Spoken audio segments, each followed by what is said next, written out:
Check this shit out, cuz make it make sense to me, y'all. I am on top. It's 12 apartments to a building and two buildings attached to each other. That's 24 apartments. It's 22 parking spaces out there. We don't live in New York. We live in the ATL. That means everybody at minimum gonna have one car. One car. It's 22 spaces. It's 24 spots. See, my packages just arrived. And I'm scared to go drive to go get my packages because I'm scared I'm gonna come back and not have my parking space. That's how bad it is. If I can do a review of the apartment complex, that's the biggest thing. Love it out here. But man, if you come back from eating some Mexican dinner about 8 p.m. at night, you may not have a place to park. You may got to park it all the way down. And the only reason you can park all the way down is because maybe somebody ain't moved into one of those spaces. But what'll happen if it get full and somebody living in every apartment? How make it make sense to me? Then you gonna have the nerve to send an email out saying, "Don't park in the handicap spot. Don't park in front of the storage spaces that we have out here that you can rent per month. Don't park in front of. Well, you want me to park it then? What if I park in the grass? In my contract, it says I have a parking spot. And you took my year, make, and model of my car, and you took my tag. What's the point of taking my tag and the year, make, and model of my car? I can't even got no parking space for myself. Then, what if I have a chick to come over? What if somebody come see me? And if they come see me and they get a space, they come here early enough, then that means I'm taking one spot from somebody else, and it's already two spots to make it make sense to me. I'm leaving. I'm leaving September. As soon as I come up, boom, I'm moving. Just had to get me to a place to move back to the ATL. I'm here now. Let's get into the video. I went on a 2-minute rant, but I need to get that out my system, y'all. I'm gonna be real. I can't stand excuses. I can't stand when men act like little bitches. I'm not even talking about DaBaby versus his could have been brother-in-law. Yet, I'm talking about the new climate we in where these black men is just doing everything they can to blame everything on women. That shit makes me itch. Fuck. Grow up, man. I can't stand excuses. Everything bad that can happen to me growing up happened to me. I got the worst luck in the world, but I don't never make no excuse about it. I'm not dashingly attractive. I got crooked teeth. I got a big nose. I had a great life when it came to getting women. That's why, it irks me when people make excuses, man. So because of the new climate to get women, they blame everything on women. Most of the comments I saw, to get background on people, DaBaby, one of the biggest rap artists in the world right now, had a domestic dispute about 3, 4, 5 months ago with the mother of his kid, kicked her out. Her brother came up saying he gonna beat up DaBaby when he saw him. I guess he saw DaBaby last night. As all big rappers do, they have entourages. So when he saw DaBaby, the brother was by himself. DaBaby smacked the cup out of his hand, and boom, all the guys with DaBaby jump on the dude, pull him by his hair like little girls. DaBaby jump in, get a couple little punches, but he always got somebody in front of him. The rapper always got one of their dudes in front of him. Like, hey, oh, he down? Okay, now he down. I'm gonna go beat him. I'm gonna beat him bad. I mean, look. We'll get into the specifics of the domestic dispute, but for right now, wow. A lot of comments are saying, stay out of people's business.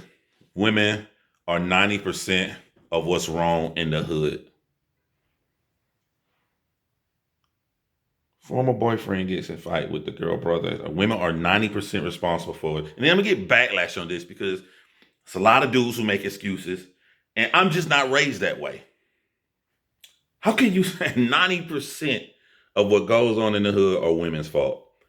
And I don't know if I'm mad at that statement or mad that we live in a world that you can feel comfortable saying a statement like that. Brother, look in the mirror, fix whatever issue you got. Stop trying to blame other people for your issue. Oh, John, I'll give you an excuse. You see men shoot each other over women every day, dude. Every day. Hey, Didn't nobody put a gun to the boy head and tell him to shoot nobody else. He made those decisions himself. Why can't nobody take accountability? Now women doing this shit? 50% women, 50% men. A lot of bad shit go on. 90% come up from women. You a hoe ass nigga, bro. I ain't got nothing to say. You just a hoe ass nigga. That's just me. Now, another thing I hate when people just put a general fucking theme on something instead of looking at the particulars and details. Whenever I see that, it lets me know that you are either preaching or about to spew propaganda based upon some previous notion that you already have, such as if you think that you want to make and put all the excuses in your life on women, boom, now your generic statement is that women cause all this right here, so he should stay out of business. No, I'm looking at the particulars. If a motherfucker put his hands on my sister, I'm smashing you down. I'm not gonna say, hey, my sister need to fix her problem. Fuck, that's my fucking sister. Same mama, same dad. If I see a man touching my motherfucking sister, I'm gonna ving range, choke him, and do the little shake behind him and slap him in the back of the head. At minimum, that's my sister. I don't give a fuck about your politics or your little weak ass shit, because your little ugly ass can't get no women. So now you're mad at them because they choose other guys over you. So you going around with other little weak ass, bitch ass boys to spew this nonsense. And after you done spewing that nonsense, playing your fucking video game, your dick still gonna be trying not get no motherfucking woman. I'm not joining you, my nigga. I'm not joining that. I'm knocking you the fuck out. You hit my sister.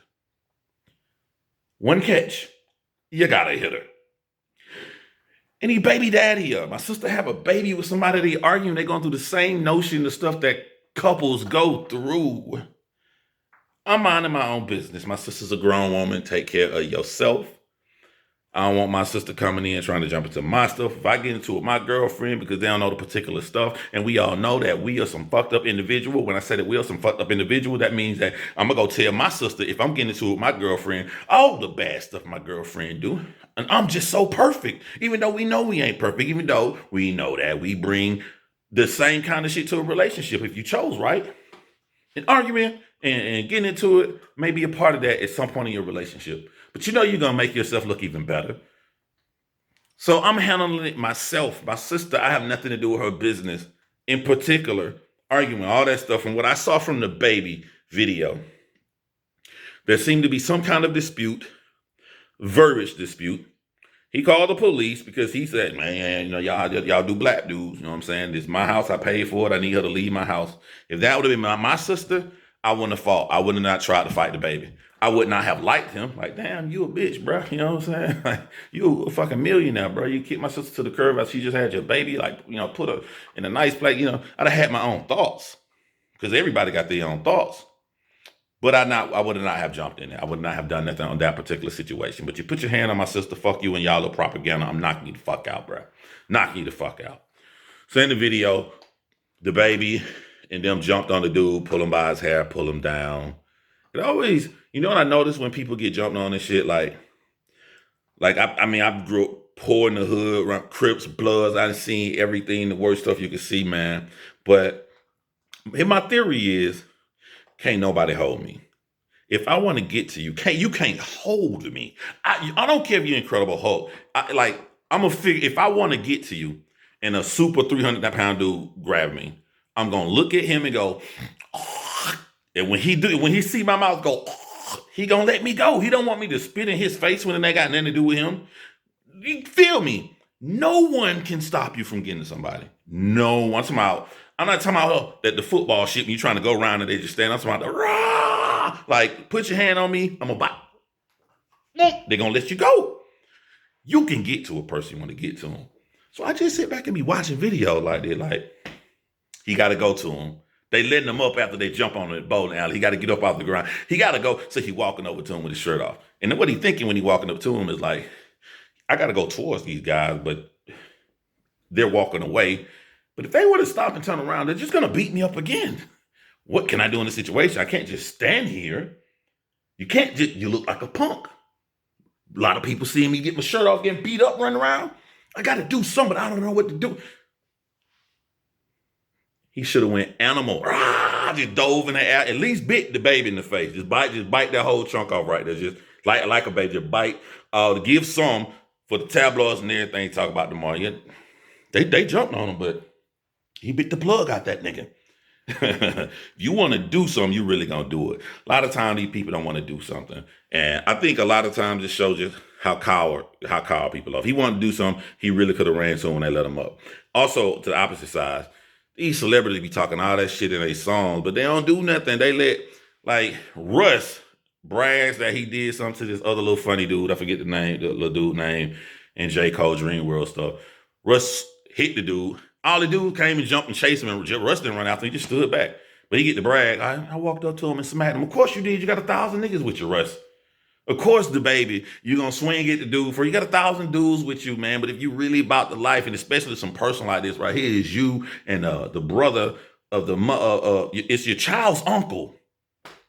Go handle that shit behind the ball and act like a man one-on-one. But well, people ain't gonna listen to me. I'm old. I'm out of tune. I'm about to be 42 years old next week. So they ain't gonna listen to me. They ain't gonna listen to me. They're like, oh, he should have got jumped on in women arteries and all right, hide. I want go online and talk about women all fucking day long and keep your dick dry. It's not gonna be effective. It's not gonna help you out. You around like kind of losers and saying this shit. But yeah, man, DaBaby jumped on this newborn girl's uncle, and it's sad because they're gonna have to see each other for a while, and DaBaby has to now hope that this guy's not scary. If he's a scary loser like the white dude Remy and what's John Singleton movie? Higher Learning. He can go get the gun. He got to come back. They jumped on Remy. Remy came back shooting. This dude get picked on enough. He's a loser, whatever. He now know he can't even touch DaBaby because all them people around. DaBaby may get popped in the future over some nonsense. So crazy. Look, I got to go lose my parking space and pick up my package because I got a new camera lens coming in right here. You know what I'm saying? And you guys have a great day. That's the video for today. Gotta go.